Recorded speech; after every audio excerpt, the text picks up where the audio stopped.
If you want, Amen. we could take a quick look at Matthew 24. I got a slide here.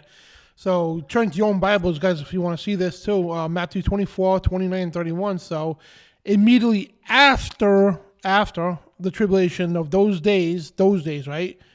The sun shall be darkened, and the moon will not give its light, and the stars shall fall from heaven, and the powers of heaven shall be shaken. And this is literally going to happen. It's not figuratively, because you got to understand biblical cosmology to understand that, to be literally. So, and then shall, check this out, and then shall appear the sign of the Son of Man in heaven, and then shall the tribes of earth mourn, and they shall see the Son of Man coming in the clouds with great power and glory, and he'll send his angels, with the great sound of a trumpet, and here it is, right? Then they shall gather together his elect from the four winds of the one end of heaven to the other, and will send his angels out with the loud trumpet and call as they will gather his elect from the four winds from one end of heaven to the other. So that's in context. So somebody please tell me, where do you get pre-tribulation rapture out of that? That's the words from Jesus himself that was noted by Matthew, I'm sorry. So, it mimics also in Luke and Matthew, Mark, Luke, and John, and mimics the same thing. So I don't know. I'm stumped here. Where do you get that from? And when I read that, I'm like, why am I preaching this garbage for? I was defending the pre-tribulation rapture. And people say, well, God wouldn't be that cruel and all that. You get all the excuses in the world. But you got to understand the complexity of this.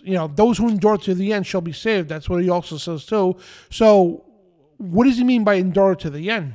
Oh, just until, the rapture, the tribulation begins? No, we have to go through that tribulation.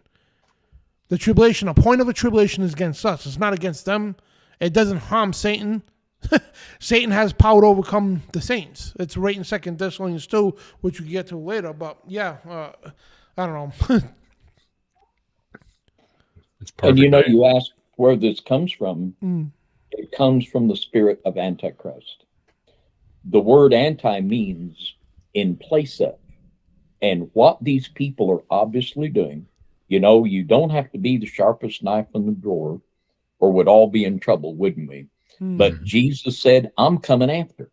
Now, when Jesus says he's coming after the tribulation and you say, oh no, he's coming before, that puts you in direct contradiction with Jesus himself.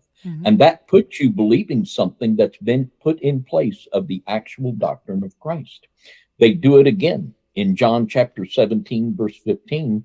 Jesus said, I pray not that thou shouldest take them out of the world, but that thou shouldest keep them from the evil. Now, here's another very, very clear statement that they just absolutely contradict. And why can they do that? They are told that the doctrine of Christ is not incumbent upon them. So for them to contradict Jesus, it's just nothing for them. Matthew chapter 13, verse 30. Let both grow together, speaking of the tares and the wheat, until the harvest. And in the time of the harvest, I will say to the reapers, gather ye first the tares. But the folks on the rapture bus, they say the wheat's going to be gathered first. Over and over again, they contradict the clear teachings. We could just go on and on and on and on.